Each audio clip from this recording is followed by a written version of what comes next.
A fé cristã precisa ser regada diariamente para florescer.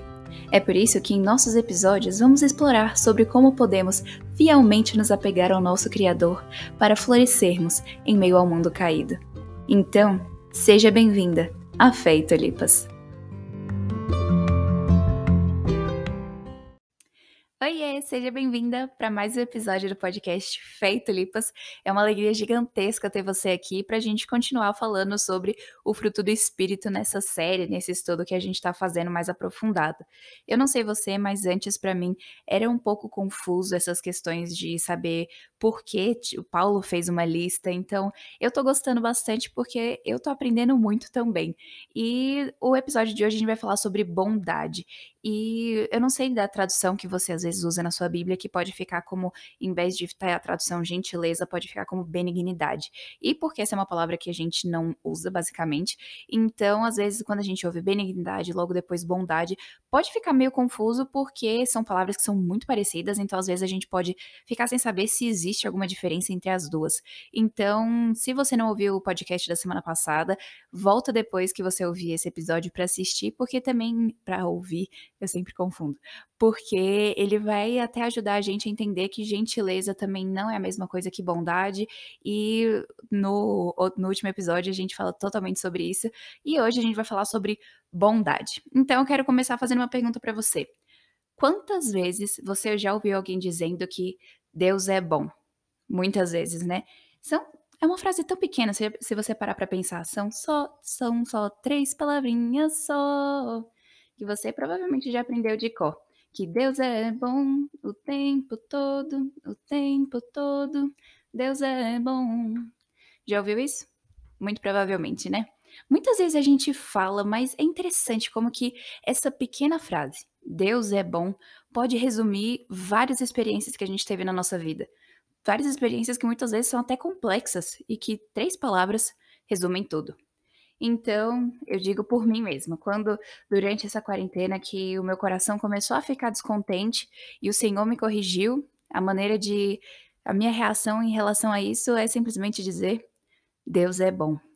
Quando começou esse podcast e esse microfone que meus pais me deram 4 anos atrás, que na época eu achava que eu ia ser cantora, e agora eu vejo que o Senhor tinha outros planos que são bem melhores, e agora usa para esse podcast e nós estamos aqui juntas aprendendo mais sobre o Senhor. À luz de tudo isso, a única coisa que eu posso dizer é: Deus é bom.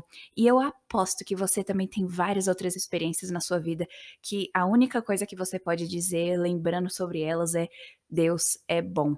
E isso é incrível, porque é um atributo de Deus, a bondade, e que a gente pode ver nítido, nítido, nítido, nítido na nossa vida. Então, como filhas amadas do Senhor, a gente vê a bondade de Deus em tudo, não é verdade? Se ele nos corrige, ou se ele nos disciplina, ou se ele nos leva ao arrependimento, ou se ele nos dá algum presente, ou se às vezes ele tira algum presente, nós dizemos: Deus é bom.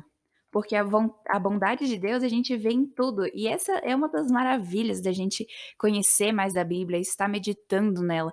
Meditando na Bíblia no sentido de que a gente lê, a gente faz a nossa leitura, a gente faz a nossa devocional, mas depois a gente fica simplesmente durante o dia pensando e a gente tira um momento para simplesmente lembrar de toda a palavra de Deus e a gente começa a naturalmente ver no nosso dia a dia a bondade e tudo aquilo que a gente lê na palavra de Deus de maneira prática pra gente. E isso é incrível porque para nós cristãs, por exemplo, vamos fazer uma listinha aqui. Quando a gente vê um pássaro ou um passarinho, a gente vê e lembra: Deus cuida desse pássaro, então ele também está cuidando de mim. Quando você vai ao mercado e você tá com o seu carrinho cheio, você olha e vê: uau, olha a provisão de Deus. Quando você vê uma porta, simplesmente uma porta, seja de vidro, seja de madeira, e você lembra: Jesus é a porta que nós devemos entrar por ela. Ele é o caminho para Deus. Quando a gente vê uma flor, um lírio mais específico, e a gente lembra que o Senhor Jesus disse que nem Salomão em toda a sua riqueza se vestiu como um deles, a gente lembra: nossa, como Deus é bom. Quando a gente vê uma formiga, que muitas vezes leva aquelas plantas que são 3 vezes o tamanho dela, e a gente fica vendo aquelas filinhas de formigas que elas, mesmo sem estarem fazendo nenhum som que a gente escuta, a gente vê uma perfeita ordem que elas estão vendo. E a gente lembra que, por exemplo, Salomão nos diz em Provérbios que vai ter com a formiga, ó preguiçoso. Então, nesse momento, a gente também fala assim: eita, preciso melhorar, preciso lutar contra a minha preguiça. Quando a gente acorda e a gente lembra que as misericórdias do Senhor se renovam a cada manhã. Quando a gente lembra que Deus nos disciplina e que Ele disciplina aqueles que Ele ama. Olha que alegria.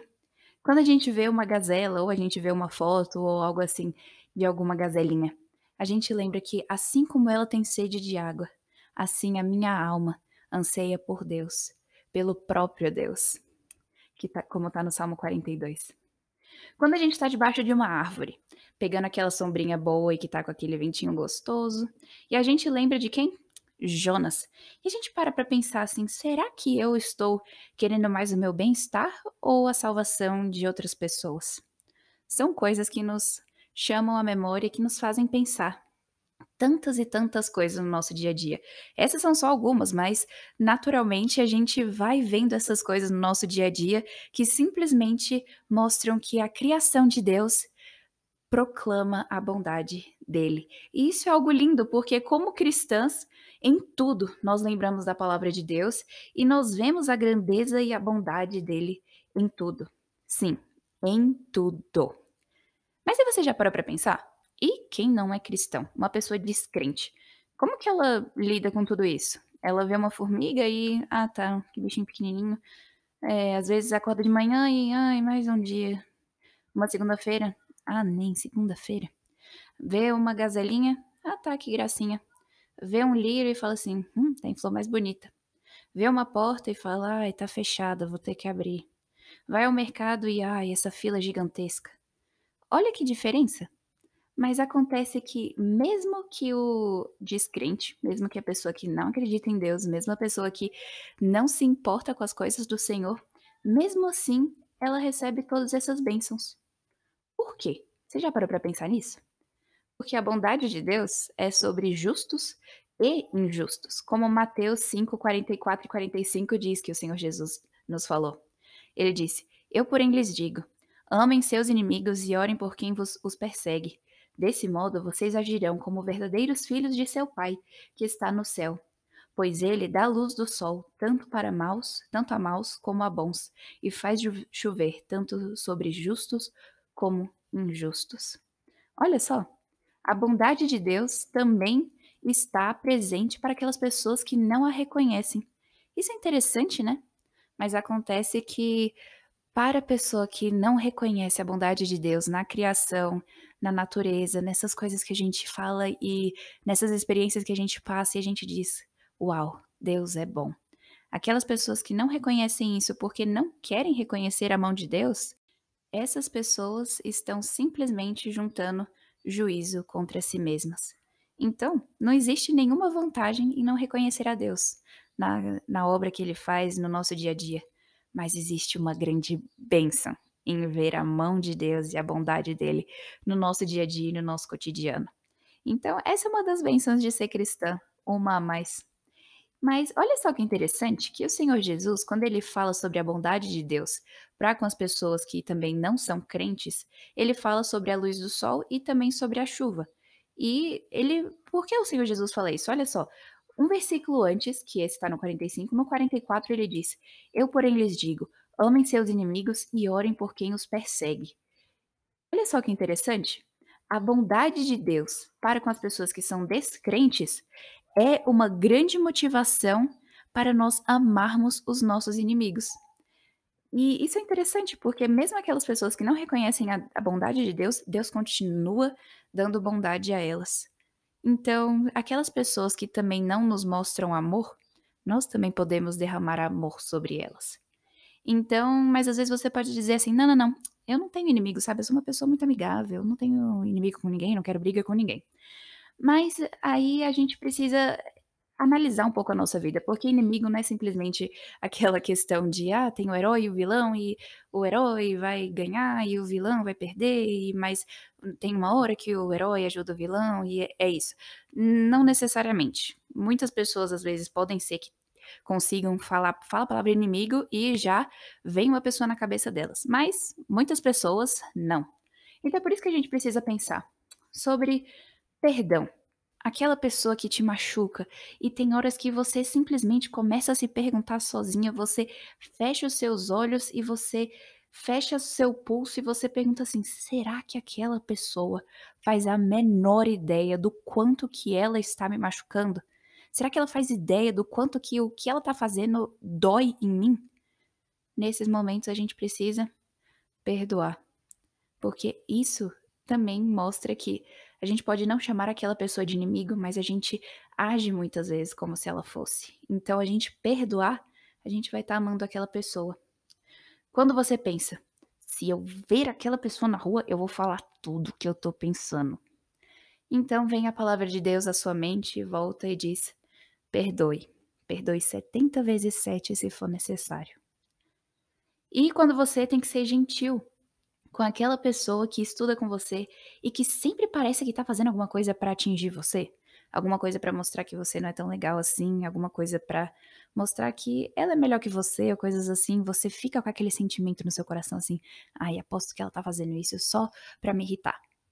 Nesses momentos, o que que a gente precisa fazer? Ser gentil com essa pessoa. Saber que a gentileza que o Senhor Jesus mostrou para conosco, nós devemos estendê-la para outras pessoas. Porque mesmo que aquela pessoa esteja fazendo com uma intenção ruim, nós devemos retribuir de uma forma que até aquela pessoa não entenda de onde que essa nossa atitude vem. A gente pode dizer que seria como se fosse colocar brasas vivas na cabeça dessa pessoa, que a gente vai estar mostrando a ela que ela não tem razão para estar com esse sentimento em relação a nós, mas a gente também mostra para ela que existe algo que é maior do que o sentimento dela, existe algo que é maior do que o sentimento que a gente poderia ter em relação a ela também. Então, essas coisas a gente precisa também saber.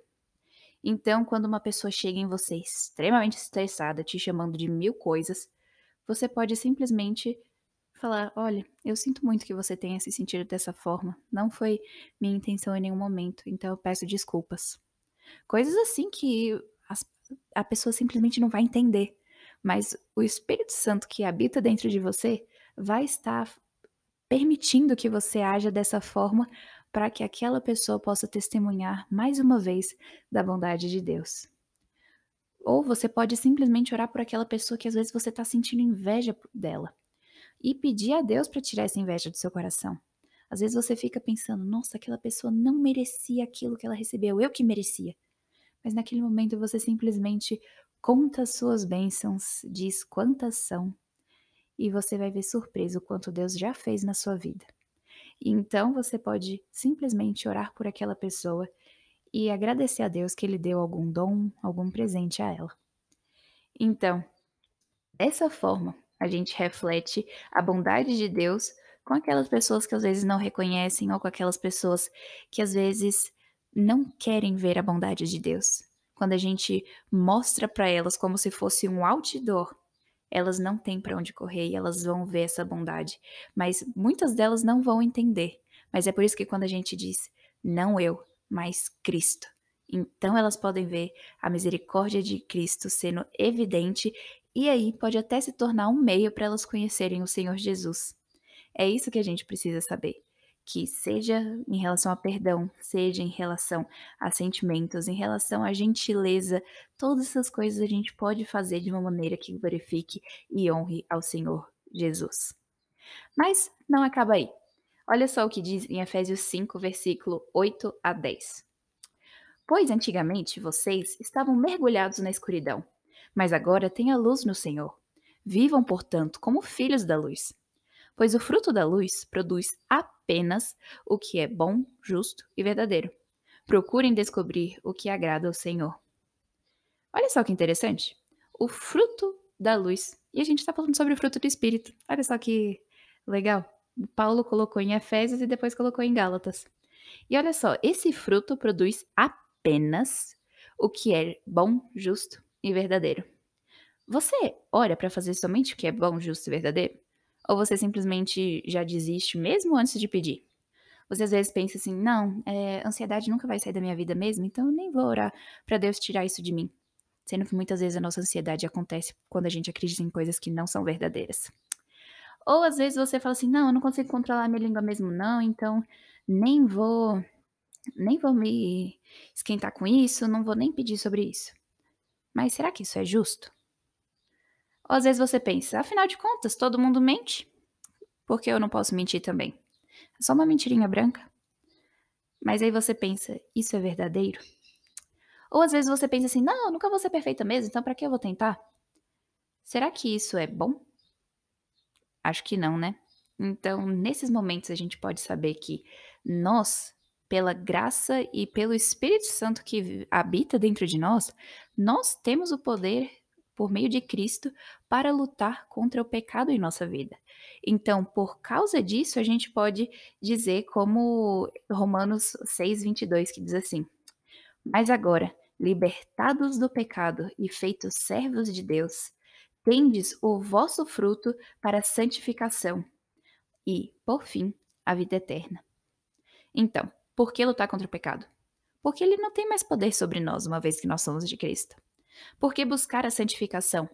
Porque é assim que a gente vai se parecer mais com Jesus. Então, interessante que aqui de novo fala fruto, não é? E a gente falando sobre o fruto do Espírito. Então, fazer tudo o que é justo, bom e verdadeiro é buscar fazer o que agrada a Deus no final das contas. Então, eu não sei você, mas eu já me perguntei algumas vezes: qual é a vontade de Deus para minha vida? E talvez você já tenha desistido até de procurar uma resposta. Mas a Bíblia é muito clara em relação a isso, sabia? Em 1 Tessalonicenses 4:3 diz que a vontade de Deus é a nossa santificação. Em outras palavras, é que nós sejamos mais parecidas com Jesus. Então, santificação vem da palavra santo, e santo significa separado. Então, a vontade de Deus é que nós sejamos separadas do pecado e mais parecidas com o Senhor Jesus. Então, essa é a vontade de Deus. E por causa disso, a gente vê que, pela bondade de Deus, nós podemos buscar essa santificação. E se às vezes você está pensando assim, ok, mas isso não parece muito prático. Olha só, imagina que você tem uma decisão de emprego. Você tem duas opções, emprego A ou B. Aí você se pergunta, qual vou escolher? Ah, até rimou, né? Então, você pergunta assim, qual é boa, verdadeira e justa? Às vezes pode até ser as duas. Aí você pode perguntar assim, qual que glorifica mais a Deus? Ou qual que eu vou conseguir me parecer mais com Jesus? Qual que vai refletir mais a Cristo? Então, uma terceira pergunta que você pode fazer é, tem oportunidade de evangelismo nesse emprego?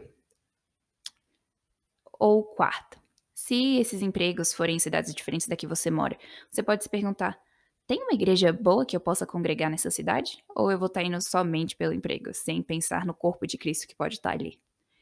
Então, essas são perguntas que podem nos ajudar nesses momentos. Como que a gente pode saber qual é a vontade de Deus? A gente vê o que é bom, justo e verdadeiro, para que a gente possa ver qual que a gente pode glorificar mais a Deus, nos parecer mais com Jesus e qual que a gente vai poder compartilhar o evangelho. Então, pela bondade que Cristo nos deu e derramou sobre nós podemos fazer de tudo para replicar essa bondade, até nas decisões mais pequenas da nossa vida. Seja uma decisão de emprego, que às vezes não é uma decisão pequena, mas às vezes qual restaurante que eu vou comer, qual lugar que eu vou passar minha tarde, eu vou para qual parque hoje à tarde, que horas que eu vou acordar amanhã, várias dessas coisas a gente simplesmente pergunta para nós mesmas. Quais delas eu posso experimentar mais da bondade de Deus? E a gente pode fazer essas perguntas para a gente estar pensando sobre isso. E olha só que interessante, em Romanos 15:14 que diz assim: Meus irmãos, estou plenamente convencida de que vocês estão cheios de bondade. Conhecem essas coisas tão bem que podem ensiná-las uns aos outros. Olha só que bonito que Paulo disse, que os irmãos que moravam em Roma estavam cheios de bondade. E sabe outra coisa que é muito interessante? Se você lembrar do contexto histórico, digamos assim, a Roma antiga era um lugar onde era extremamente perverso. Se você lembrar, por exemplo, imperadores como Nero, ele derramava piche nos cristãos e colocava fogo para eles iluminarem a cidade. Então, tantas coisas perversas, cristãos que eram jogados para os leões, tanto homossexualismo, tanta sexualidade, tanta idolatria naquele contexto, que às vezes a gente se pergunta: "Nossa, a pessoa vendo aquele tipo de iniquidade todos os dias, como que ela deve responder a isso?". Mas a questão é, quando nós estamos abalizadas na palavra de Deus, nós podemos estar cheias de bondade, independente da sociedade ao nosso redor. Porque a gente sabe que as pessoas em si, elas só vão, quando elas não se convertem ao Senhor, elas só vão indo em abismo a abismo. Mas nós, como crentes, nós recebemos graça sobre graça. Olha a diferença. Um está sendo decadente e nós, como crentes, estamos subindo. E olha só a diferença. Como cristãos, quando a gente tira os olhos dessa sociedade perversa e iníqua e a gente olha para Cristo e a gente busca a palavra dele como ela é, dessa forma a gente consegue encher o nosso coração de bondade e a partir daí a gente pode fazer uma diferença verdadeira. Porque se a gente ficar contemplando toda essa perversidade da nossa sociedade, da nossa cultura, todas essas coisas, o nosso coração vai ser contaminado por essas coisas. Mas quando a gente aproveita a bela história do Evangelho, a bela verdade das Escrituras, a gente pode ter uma verdade fixa no nosso coração, sabendo que a palavra de Deus é a verdade absoluta, mesmo que essa sociedade que a gente viva diga que não existe isso. Então, não contemple as coisas desse mundo, contemple a Cristo, porque quando você coloca os seus olhos em Jesus, as coisas deste mundo perdem o seu brilho, e essa é a grande mensagem do Evangelho. Devemos olhar para Cristo de tal forma que nós não estejamos prestando atenção nessas coisas perversas desse mundo, mas que quando olhando para Cristo nós vamos ansiar por estar com Ele, e quando por algum segundo a gente olhar para esse mundo, a gente vai ter uma repulsa grande dizendo: eu não quero nada disso, porque essas coisas só levam à morte, mas estar com Cristo é ter a vida eterna. Então é por isso que a gente precisa encher o nosso coração de bondade. E assim, a gente pode também aconselhar uns aos outros, como Paulo dizia: "Vocês conhecem essas coisas tão bem que podem ensiná-las uns aos outros". Então olha que interessante, quando a gente está cheio da bondade de Deus, a gente pode ensinar a palavra de Deus para outras pessoas. Então aqui a gente pode ter 2 contextos, pode ter tanto o evangelismo, quanto ajudar outras pessoas que já são crentes na fé. Então, à luz disso, quando foi a última vez que você compartilhou o evangelho com alguém? E alguém que não conhece Jesus? Você consegue se lembrar? Muitas vezes é difícil, né? Às vezes a gente pode pensar assim: "Não, não, não, mas eu não sei como fazer isso", ou "Ai, eu tenho medo de evangelizar", ou então eu não sei as respostas que a pessoa vai fazer, e a pessoa vai me fazer um monte de pergunta muito teológica e eu não vou saber responder, e aí ela vai ficar escandalizada, e ela não vai querer me ouvir, e ela vai achar que eu não tenho razão de nada. E às vezes a gente fica criando várias desculpas assim. Quando o Senhor Jesus nos disse pra gente não se preocupar com o que a gente vai falar, porque naquela hora o Espírito Santo vai estar conosco e nos vai dar as palavras certas. Então, a gente não precisa usar essas desculpas. Porque muitas vezes evangelizar pode ser muito mais fácil do que a gente imagina. E sim, eu não quero tirar a seriedade do na verdade não, eu não quero tirar a seriedade do evangelismo, porque é algo muito sério, porque ali a gente está lidando com algo que são questões eternas, a gente vai estar evangelizando uma pessoa que não conhece a Cristo, dando a partir dali, por meio do Espírito Santo, uma oportunidade para a pessoa conhecer e ter a vida eterna. Então, a gente precisa sim tratar esse momento com seriedade, mas também a gente não precisa achar que a gente precisa ter todo o conhecimento para poder então compartilhar a palavra de Deus. Se você é convertida, você pode simplesmente contar o seu testemunho para alguém. E isso na realidade é uma coisa simples, você não precisa ter lido a Bíblia inteira várias vezes para fazer isso, nem nada assim. Mas quando você busca compartilhar o seu testemunho e a partir daí você vai aprendendo mais da Bíblia com o tempo, você vai ter mais coisas para falar para essas pessoas. Então, formas que a gente pode compartilhar o evangelho. Uma forma bem simples. Simplesmente entregar um panfleto evangelístico. Pode parecer bem simples, né? Mas é verdade. Muitas vezes aqueles pequenos papéis podem conter tantas verdades profundas sobre o Senhor Jesus e que algumas pessoas lendo podem conhecê-lo. E às vezes você pode gravar um vídeo compartilhando o seu testemunho e postar no seu Instagram pessoal ou no seu Facebook. Coisas assim que as pessoas vão poder ver e ter aquele momento para simplesmente refletir. Ou você pode simplesmente desenvolver uma amizade com alguém que não é cristão, com a intenção de mostrar como que é a vida cristã na prática. E esse tipo de amizade tem que ter a intenção, ou seja, você vai saber por que você vai estar criando essa amizade, que é para compartilhar o evangelho. E isso você pode fazer com pessoas que ainda não são cristãs, que podem ser às vezes seus vizinhos, uma colega de turma, colega de trabalho, pessoas assim que você vê que elas têm uma grande necessidade de conhecer a Cristo. Então, quando você mostra para elas o evangelho na prática e ora a Deus para que elas façam perguntas sérias, no sentido de que perguntas que tenham oportunidades para compartilhar o evangelho em sua plenitude, então você pode ter toda certeza que o Senhor Deus, ele da vontade dele que pessoas se convertam, que as pessoas conheçam o evangelho. Então, quando você ora essas coisas que estão de acordo com a vontade de Deus, você pode orar com toda intrepidez, sabendo que o Senhor Deus, ele vai abrir uma oportunidade para você. E para isso você também tem que estar preparada em tempo e fora de tempo. Então, essas são coisas que a gente precisa ter em mente. E também o apóstolo Paulo fala que pode para ensinar essas coisas uns aos outros, então a gente também pode ensinar para pessoas que já são crentes. Mas entenda que isso não é um ou, e sim um e, é uma adição. Eu não sei você, mas um tempo atrás eu comecei a pensar que, não, o meu chamado não é evangelizar, mas é ajudar pessoas que já são crentes. Eu comecei a ter essa ideia numa tarde e depois eu comecei a pensar mais sobre isso, que eu pensei assim: "Não, isso tá errado. Nós, como cristãos, somos chamados a fazer os 2.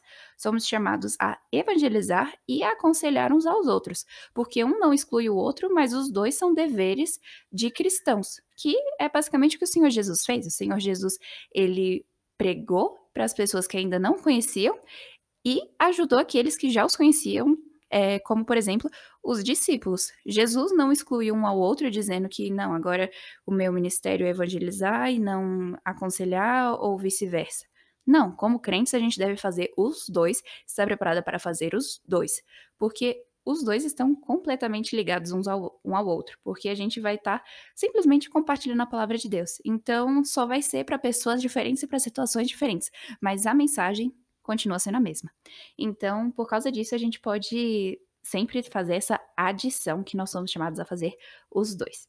Então, voltando a aconselhar as irmãs, a gente pode fazer isso simplesmente ensinando a palavra de Deus a elas de forma mais profunda. Então, como você pode fazer isso? Se às vezes a sua igreja não tem grupo de estudo para mulheres, você pode, às vezes, conversar com seu pastor, e se às vezes não der para fazer algo apoiado pela igreja, você pode criar algo como uma coisa mais informal com algumas amigas ou com algumas mulheres que tenham contextos ou parecidos, ou às vezes nem contextos parecidos, simplesmente juntando mulheres que amam o Senhor Jesus, que têm isso em comum, para compartilharem e aprenderem mais da palavra de Deus. E vocês podem fazer um estudo uma vez por semana, uma vez a cada 2 semanas, para estarem ali crescendo juntas. Pega um livro da Bíblia, por exemplo, o livro de Tiago, e se comprometam a todas, até o fim do estudo, lerem Tiago várias vezes, que são poucos capítulos, então consegue ler várias vezes durante algumas semanas. Então, dessa forma, vocês vão ter uma visão geral do livro de Tiago, por exemplo, e vocês vão poder compartilhar o que vocês estão aprendendo. E às vezes, talvez você pode ser a que vai preparar o estudo principal e depois vocês vão compartilhar todas as ideias que vocês tiveram. Ou então, às vezes, vocês podem falar sobre juntar mulheres e falarem sobre assuntos bíblicos que vocês gostam. Então, às vezes, uma vai falar sobre criação de filhos, outra vai falar sobre os atributos de Deus, aí outra vai falar sobre solteirice, outra vai falar sobre relacionamentos, outra vai falar sobre teologia sistemática e a outra vai falar sobre apologética e coisas assim que vão ser várias mulheres que têm conhecimentos diferentes se juntando para compartilharem sobre aquilo que é mais importante. Então, existem várias formas que você pode fazer isso. E também, se às vezes você quiser um estudo, tem o estudo Ter e Segurar, que é sobre como amar as promessas de Deus, e o link vai estar aqui para você fazer um download, que é gratuito, aqui na descrição do episódio. Então, essas são coisas que a gente pode ter em mente, que nós podemos aconselhar outras mulheres, tanto por meio de grupos de estudo, ou também simplesmente fazendo grupos de oração, ou simplesmente, às vezes, grupos de jovens, ou você juntar mulheres para juntas estarem, às vezes até nesse momento fazendo por chamada de vídeo, coisas assim, que vocês podem ter aquele momento para conhecerem mais o Senhor Jesus. Ou às vezes quando você vê que tem alguma amiga sua que você vê que ela não tá muito bem, você conversar com ela, perguntar como que ela tá espiritualmente, se dispor a ser mentora dela, no sentido de uma vez por semana, só você e ela, um a um, vocês conversarem sobre algum assunto ou fazerem um estudo juntas, um a um, para que vocês possam estar naquele relacionamento de mentora, de discipulado, que é algo que é muito proveitoso para as duas na realidade. E, à luz disso, qual que vai ser a nossa motivação? Às vezes a gente pode pensar, nossa, a gente vai dispor tanto tempo, mas por quê? Porque, como o Salmo 23, versículo 6 diz assim: certamente que a bondade e a misericórdia me seguirão todos os dias da minha vida, e habitarei na casa do Senhor por longos dias. Essa é a nossa certeza. Por que a gente pode exercer bondade e coisas assim para outras pessoas? Porque nós recebemos a bondade. Então, uma vez que a gente recebe, a gente pode estender essa bondade. Não é que o Senhor Jesus, ele viveu a bondade e que nós não conseguimos. Não, o Senhor Jesus viveu a plena bondade para nos dar a força para vivermos a plena bondade. Essa é a grande parte do evangelho, porque o Senhor Jesus, ele veio, se humilhou, morreu em nosso lugar, vivendo a vida perfeita que nós deveríamos ter vivido, e ele morreu por nós, ressuscitou, mas não para aí, porque ele nos santifica, ele nos faz mais parecidos com ele a cada dia, até o dia que nós vamos estar com ele no céu, aproveitando o novo céu e a nova terra, que vai ser extremamente glorioso. E nós oramos pedindo ao Senhor para que ele nos prepare para esse dia.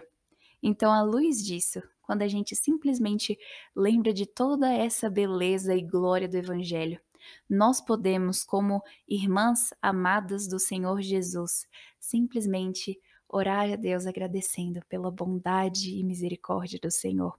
Porque nós sabemos que essa bondade vai estar conosco todos os dias da nossa vida, até que nós estaremos na casa do Senhor para todo sempre. E como que vai ser glorioso esse dia? Você consegue imaginar? É isso que a gente anseia como cristãs. Estar com o Senhor Deus, desfrutando da maior bondade. É por isso que a gente foi criada. Nós somos criadas para isso. Então, por isso que quando a gente faz outras coisas que não seja isso, a gente não se sente completa, a gente se sente, de certa forma, vazia. E é por isso que quando a gente conhece a Cristo e vive na plenitude da bondade dele, nós estamos mais do que completas. Eu não sei você, mas quando você aconselha alguma irmã ou quando você evangeliza alguém, você se sente tão bem. Você tem uma alegria que é quase inexplicável, que você simplesmente diz: o Senhor Jesus, através de mim, me usou para compartilhar o evangelho. Ou então para fortalecer a fé de alguém. É tão enriquecedor. E é aquele tipo de sentimento que é certo a gente querer buscar mais dele. Então, quando você evangeliza alguém, você fala assim: uau, amanhã eu quero evangelizar alguém de novo. Ou daqui a uma hora eu quero evangelizar alguém de novo. Ou às vezes, quando alguma amiga sua chega a você com uma crise de fé e você simplesmente, na hora que você está conversando com ela, você se lembra de vários versículos que você nem sabia que você tinha memorizado. Aquilo dele te dá uma alegria tão grande que você vê e fala assim: Senhor, muito obrigada, porque eu nem sabia e o Senhor tinha escondido a sua palavra no meu coração. É uma bondade tão grande, todas essas coisas que a gente diz, como o Senhor Deus é bom. Então, dever de casa. Busque sempre, em tudo que você estiver fazendo durante o dia hoje. Busque ver a bondade de Deus. Você vai passar por uma porta? Lembre que Jesus é a porta. Você viu um passarinho? Agradeça a Deus porque ele cuida de você e que você não precisa estar ansiosa. Tantas coisas que a gente pode simplesmente agradecer a Deus. Ou quando você estiver trabalhando e você lembrar que Deus trabalha para o seu bem, como diz em Isaías 64:4. Tantas coisas. Esse é o nosso dever. Vamos fazer isso juntas? Eu acho que vai ser bem legal, hein? Então, se você estiver pronto para colocar isso na prática, vamos lá que semana que vem a gente vai continuar a nossa conversa falando sobre a fidelidade do nosso Deus.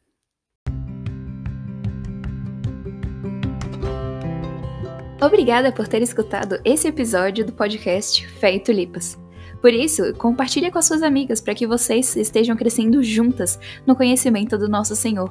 Você também encontra Fé e Tulipas no YouTube e Instagram. Então se inscreva e siga para você não perder nenhuma novidade. E eu espero você aqui no próximo episódio, semana que vem.